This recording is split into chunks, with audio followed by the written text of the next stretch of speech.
43 members की committee है, women wing की कमेटी, सीनियर बोर्ड मेंबर की committee, managing committee, 43 members, all are with me. I am not alone. I have got a strength of 430 people. एक जोरदार ताली देंगे, 430 हमारे साथ में आदमी। मैं केवल आपके सामने हूँ, लेकिन हमारे अनेक कार्यकर्ता जैसे राजू अर्पणानी इधर ब्रेकफास्ट के लिए, हमारे जो राजू जानी ब्रेकफास्ट के लिए खड़े हैं, रमेश भोटवानी जी लाइब्रेरी को देखते हैं, हमारे बिजवानी वासुदेव बहुत डिफिकल्ट खाता है जो बुक बैंक को देखते हैं, हमारे प्रकाश झोरानी राशद देखते हैं, और बहुत ही हमारे अलग अलग मेंबर्स कार्य करते हैं।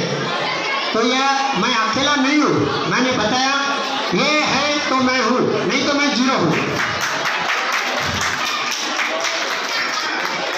जो भी नेशन चलता है आप सब लोगों से चलता है, आप सब लोग इस देश को चलाते हैं, केवल नरेंद्र मोदी अकेला नहीं है, आप सब लोगों के कारण देश चलता है।